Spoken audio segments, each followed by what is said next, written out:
सर्वेभ्यो नमो नमः। हम कर रहे हैं विसर्ग संधि। आज हम प्रारंभ करते हैं कार्य विसर्ग संधि नियम संख्या 7। अब तक हम विसर्ग संधि के 6 नियम कर चुके हैं। आज नियम संख्या 7। विसर्ग से पहले अ या आ से कोई भी भिन्न स्वर हो। कहने का तात्पर्य है विसर्ग से पहले न अ हो न आ हो, इनसे भिन्न कोई भी स्वर हो, और विसर्ग के बाद कोई भी स्वर हो या फिर 20 व्यंजन। 20 व्यंजनों की स्थिति को एक बार पुनः आपको बता दें। किसी भी वर्ग का तृतीय चतुर्थ पंचम वर्ण, यर लव और ह, ये वर्ण होने पर ये 20 व्यंजन हो गए। कोई भी स्वर हो या 20 व्यंजन हो विसर्ग के पश्चात, और विसर्ग से पहले अ आ से भिन्न कोई भी स्वर हो तो विसर्ग के स्थान पर हलंत र हो जाता है, र। आइए उदाहरणों के माध्यम से इसे समझते हैं। बहुत ही सरल नियम। निहि जमा बलह। अब हम देख पा रहे हैं निहि जो विसर्ग है उससे पहले है ह्रस्व ई, अ आ से भिन्न स्वर है ह्रस्व ई, और उसके पश्चात विसर्ग हो गई, और विसर्ग के पश्चात ब है। ब जो है वो पवर्ग का तृतीय वर्ण है, प फ ब। तो हमने बताया था 20 व्यंजनों में कौन कौन से वर्ण आते हैं। प्रत्येक वर्ग का तृतीय चतुर्थ पंचम वर्ण, अंतःस्थ व्यंजन यर लव और ऊष्म व्यंजन ह, ये 20 व्यंजन हैं। तो उनमें से एक व्यंजन आ गया हमारे पास ब, अतः विसर्ग के स्थान पर र हो गया। तो नी जमा र जमा बलह। और जब हम र क्योंकि हलंत है उसके पश्चात कोई स्वर नहीं है, अतः इस र को हम मात्रा के रूप में प्रयोग करते हुए ब के ऊपर लिखते हैं। देखिए यहाँ पर लिखा गया है और रूप बन गया निर्बलः। एक और उदाहरण आप सभी के समक्ष। रवि ही उदेति, सूर्य उदय होता है। रवि ही विसर्ग से पहले ह्रस्व ई है, तो देखिए ह्रस्व ई आ गया और विसर्ग के स्थान पर हमने र कर दिया। क्यों? क्योंकि उसके पश्चात कोई भी स्वर है। विसर्ग से पहले अ आ से भिन्न स्वर, और विसर्ग के पश्चात कोई भी स्वर आने पर विसर्ग के स्थान पर र हो जाता है, तो र कर दिया। पुनः अब र के बाद स्वर है उ, ह्रस्व है, अतः र में ह्रस्व उ के मात्रा के चिन्ह को हम प्रयोग करते हुए रूप बना लेते हैं रविरुदेति। रविरुदेति, ये ऊ था वो र में मिल गया, और र अब हलंत के चिन्ह से मुक्त होने के कारण से इस प्रकार से लिखा जाएगा रविरुदेति। ये ह्रस्व उ का चिन्ह है जो र के साथ लगाया गया है। अगले नियम की ओर बढ़ रहे हैं अब हम। नियम संख्या 8।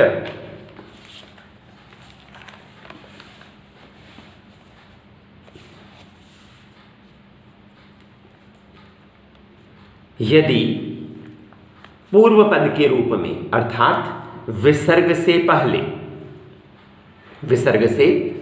ध्यान दीजिएगा, यदि विसर्ग से पहले पूर्व पद के अंतिम वर्ण के रूप में तो हमें विसर्ग मिलेंगी, और विसर्ग से पहले यदि ऋकारांत शब्द का संबोधन एक वचन मिल जाए। आप कहेंगे ऋकारांत क्या होता है? री है अंत में जिनके। जैसे आपके समक्ष हम एक उदाहरण दें तो पितृ, मातृ, ये सब कैसे हैं? ये सब ऋकारांत शब्द हैं। जैसे भ्रातृ, स्वस्त्री, ये सब भी ऋकारांत शब्द हैं, इनके अंत में री होता है। तो जो ऋकारांत शब्द है उनका संबोधन एक वचन, ऋकारांत शब्दों का संबोधन एक वचन हमेशा विसर्ग से युक्त होता है। ध्यान दीजिएगा, यदि विसर्ग से पहले ऋकारांत शब्द के संबोधन का एक वचन हो और विसर्ग के बाद ह्रस्व अ हो, तो विसर्ग के स्थान पर र हो जाता है। ध्यान दीजिएगा, इसे उदाहरण के माध्यम से समझा रहे हैं आपको। ध्यान देने की बात है, यहाँ पर समझने की जरूरत है। हमारे समक्ष आ चुका है पितः जमा अत्र। अब पितः में विसर्ग से पहले अ है और विसर्ग के पश्चात भी अ है। ये स्थिति और नियम संख्या 3 की स्थिति, जिसमें हमने बताया था विसर्ग से पहले भी अ, विसर्ग के बाद में भी अ, वो वाली स्थिति और ये स्थिति समान सी लगती है, परंतु मैं बता दूं वहां विसर्ग के स्थान पर हुआ था ह्रस्व उ, परंतु हम यहां पर कर रहे हैं विसर्ग के स्थान पर र। तो दोनों में बहुत अंतर है। दोनों की स्थिति को समझिएगा। जब हम कहते हैं ऋकारांत शब्द का संबोधन एक वचन, तो बहुत कम ऐसे शब्द रूप होते हैं जिनके संबोधन एक वचन में विसर्ग का प्रयोग किया जाता है। तो ऋकारांत शब्द का जो संबोधन है वो विसर्ग युक्त होता है। संबोधन एक वचन विसर्ग युक्त होता है। जैसे पितः का अर्थ है हे पिता, मातः हे माता। ठीक है, तो यहां पर स्थिति को समझना चाहिए और विस्तार से समझें तो बालक शब्द रूप को आप याद कीजिए। बालक शब्द रूप जो है उसका संबोधन एक वचन होता है हे बालक। तो अगर हम अकारांत शब्द की बात करें, नियम संख्या 3 की बात करें और नियम संख्या 8 को एक जैसा समझने का प्रयास करें, तो ये बहुत बड़ी गलती होगी, बहुत बड़ी त्रुटि होगी इसमें, क्योंकि वो विसर्ग युक्त नहीं होता। बालक शब्द रूप का संबोधन एक वचन विसर्ग युक्त नहीं होता। अतः हमें ध्यान देना है, यहाँ पर हम केवल ऋकारांत शब्द के संबोधन एक वचन की बात कर रहे हैं। तो पितः जमा अत्र, अब विसर्ग के स्थान पर हो गया र। अब र के बाद अत्र अ स्वर है। हमने बताया है इस नियम में विसर्ग के पहले ऋकारांत शब्द संबोधन एक वचन हो और बाद में ह्रस्व अ हो, तो र के साथ अ मिला देने पर र पूरा हो गया और रूप बन गया पितरत्र। ऐसे ही मातः जमा अत्र, मातर जमा अत्र, मातरत्र, इस प्रकार की स्थिति बन रही है। आइए और उदाहरण देखते हैं इसी के ही। भ्रातः जमा अत्र, भ्रात जमा विसर्ग, विसर्ग के स्थान पर हमने किया र, जमा अत्र, रूप बन गया भ्रातरत्र। हे भाई यहाँ, हे पिताजी यहाँ, हे माताजी यहाँ। करतरत्र, कर्तः, कर्तः होता है कर्ता, कार्य को करने वाला। अत्र यहाँ, तो कर्त जमा र जमा अत्र, रूप बन गया करतरत्र। इस प्रकार से हमने इस नियम को समझने का प्रयास किया। अग्रिम नियम, नियम संख्या 9, ध्यान दीजिएगा, बहुत ही महत्वपूर्ण नियम। इस नियम में विसर्ग से पहले अव्यय पद की बात कही गई है। अब मैं बता दूं आपको, हम विसर्ग से पहले कोई भी अव्यय पद नहीं रख सकते। हम केवल उन्हीं अव्यय पदों की यहाँ चर्चा करेंगे जो विसर्ग युक्त होते हैं। केवल वही अव्यय पद यहाँ रखे जाएंगे जो विसर्ग युक्त हों। विसर्ग से विसर्ग युक्त अव्यय पद, कोई भी स्वर या 20 व्यंजन हमें मिल जाए। विसर्ग से पहले विसर्ग युक्त कोई भी अव्यय पद और उसके पश्चात कोई भी स्वर या 20 व्यंजन आ जाएं तो विसर्ग के स्थान पर र हो जाता है। आइए इस स्थिति को और विस्तार पूर्वक उदाहरणों के माध्यम से समझते हैं।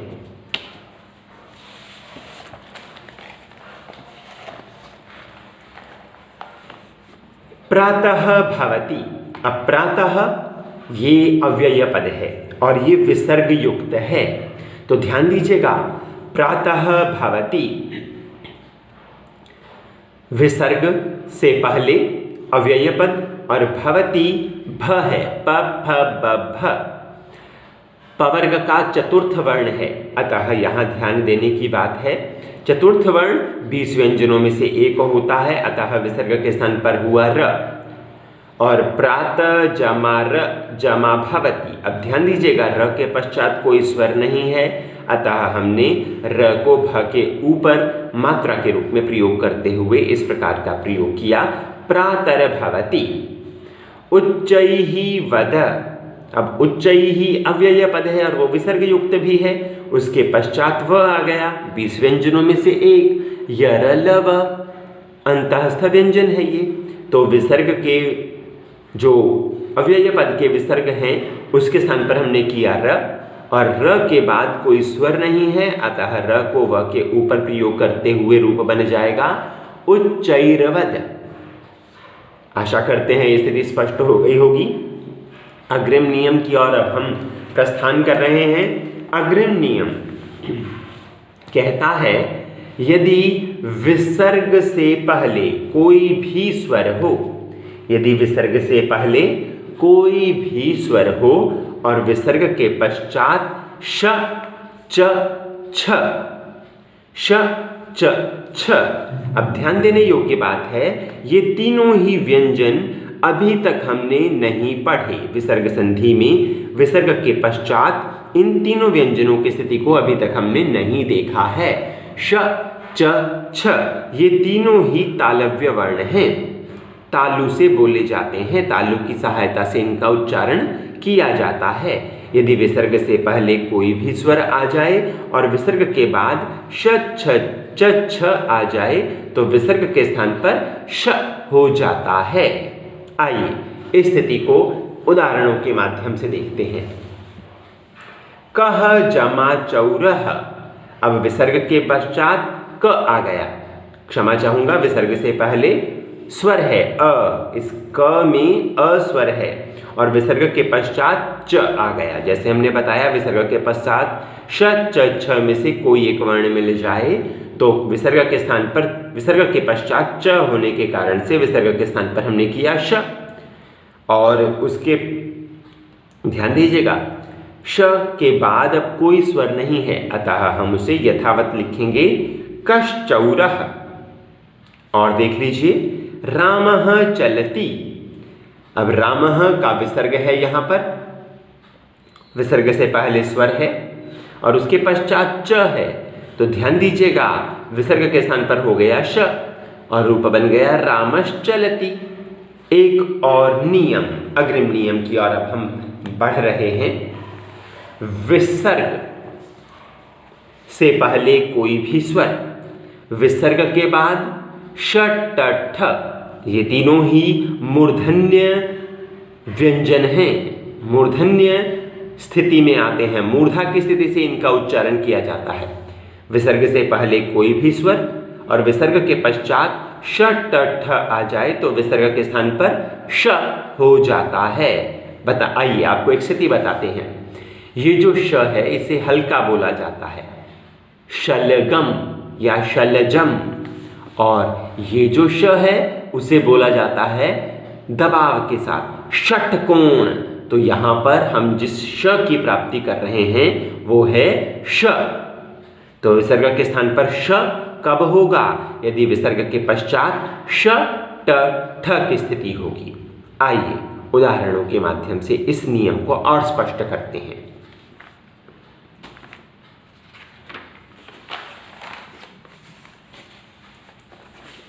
गजः षष्ठः, गजः षष्ठः। अब गजः से पहले कोई भी स्वर, हमने देखा यहाँ पर अ स्वर है और उसके पश्चात श आ गया, तो हमने क्या किया? विसर्ग से पहले अ और विसर्ग के पश्चात श आने पर विसर्ग के स्थान पर हमने कर दिया श। तो गजश्ष्ठः, छठा हाथी। अब विसर्ग के स्थान पर हमने किया श, तो ये रूप बन गया गजश्ष्ठः। यहाँ लेखन में बहुत समस्या होती है क्योंकि 3 बार श का प्रयोग है। अब गजः था, गज बन गया और उसके पश्चात विसर्ग के स्थान पर श और उसके बाद षष्ठः यथावत लिख दिया गया है। ऐसे ही धनुः जमा टंकारः, धनुः विसर्ग से पहले कोई भी स्वर उ आ गया, ह्रस्व उ, और उसके पश्चात ट है तो विसर्ग के स्थान पर हमने किया श। धनुष टंकारः अर्थात धनुष की टंकार, धनुष की टंकार, जब हम धनुष बाण चलाते हैं तो उसकी डोरी को खींचने पर जो ध्वनि उत्पन्न होती है वो धनुष टंकारः होती है। रामः ठक्कुरः, रामः से, रामः का अंतिम वर्ण विसर्ग, उससे पहले कोई भी स्वर और उसके पश्चात ट श ट ठ में से कोई एक वर्ण, यहाँ ठ आ गया तो विसर्ग के स्थान पर हमने श किया। रामष्ठकुरः अर्थात रामः ठाकुर, राम भगवान। आपको विशेष रूप से बता दें, ये जितने भी उदाहरण हम पढ़ रहे हैं इन नियमों को स्पष्ट करते हुए, ये आपकी परीक्षाओं में नहीं आएंगे। परीक्षाओं में ये संधि पूछी जाएगी केवल पाठाधारित। यहाँ केवल स्पष्टता की दृष्टि से आपको उदाहरण दिए जा रहे हैं। अग्रिम नियम की ओर बढ़ते हैं। अग्रिम नियम हमारे समक्ष है, वो क्या कहता है? विसर्ग से पहले कोई भी स्वर, विसर्ग के पश्चात स, त, थ, क, इनमें से कोई एक वर्ण मिल जाए। स, त, थ, क। अभी तक हमने इन व्यंजनों की विसर्ग के पश्चात चर्चा नहीं की है। तो विसर्ग के पश्चात स, त, थ, क आ जाए तो विसर्ग के स्थान पर स हो जाता है। ये स दंत्य है, स।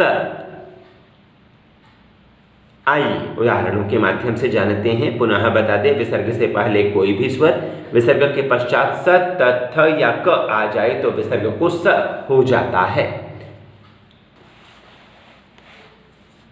विभुः जमा तरति, विभुः जमा तरति।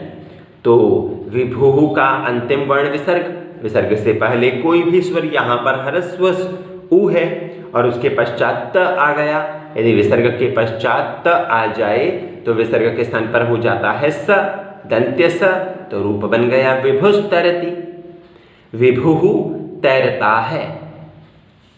समीरः सरति, समीरः, विसर्ग से पहले कोई भी स्वर अ है और उसके पश्चात स आ गया तो विसर्ग के स्थान पर भी स हो गया। समीरस्सरति, हवा चलती है। बालः थुत करोति, बालः थुत करोति, बालः का अंतिम वर्ण विसर्ग, विसर्ग से पहले कोई भी स्वर अ आ गया। थुत करोति का प्रथम वर्ण है थ, तो हमने अभी देखा स, त, थ, क में से कोई एक वर्ण आ जाए तो विसर्ग के स्थान पर स।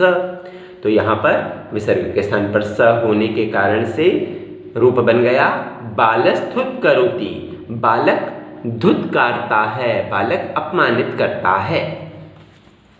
और उदाहरण देखते हैं इसके क से संबंधित। बहुत ही प्रचलित नमः जमाकारः, विसर्ग से पहले कोई भी स्वर अ है यहाँ और उसके पश्चात क आ गया तो नमस्कारः, विसर्ग के स्थान पर हुआ क, स, विसर्ग के स्थान पर हुआ स, तो रूप बन गया नमस्कारः। नमः जमा करोति, अब विसर्ग से पहले अ कोई भी स्वर और विसर्ग के पश्चात क है तो यहां पर हो गया नमस्करोति, विसर्ग के स्थान पर स किया। एक और उदाहरण देते हैं आपको, बहुत ही सामान्य है। नमः जमा ते, रूप बन जाएगा नमस्ते।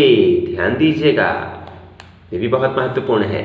नमः का अंतिम वर्ण विसर्ग, विसर्ग से पहले कोई भी स्वर अ है यहाँ, ते आ गया त, तो त आने पर विसर्ग के स्थान पर हो जाता है स, रूप बन गया नमस्ते। तो ये भी विसर्ग संधि का एक उदाहरण है महत्वपूर्ण। अंतिम नियम विसर्ग संधि का, ये आपके पाठ्यक्रम में नहीं है। इस नियम के अनुसार विसर्ग के स्थान पर कोई परिवर्तन नहीं होता, परंतु जानना चाहिए इसे भी, क्योंकि हमने पूरी विसर्ग संधि सीखी है, अतः इस नियम को भी हम सीख लें। विसर्ग से पहले कोई भी स्वर और विसर्ग के स्थान पर, विसर्ग के पश्चात ख प फ, ख प फ आ जाएं तो विसर्ग के स्थान पर कोई परिवर्तन नहीं होता।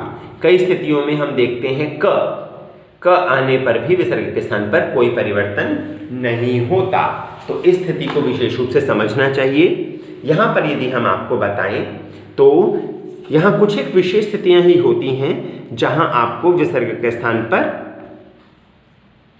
परिवर्तन नहीं मिलता बाद में क आने पर।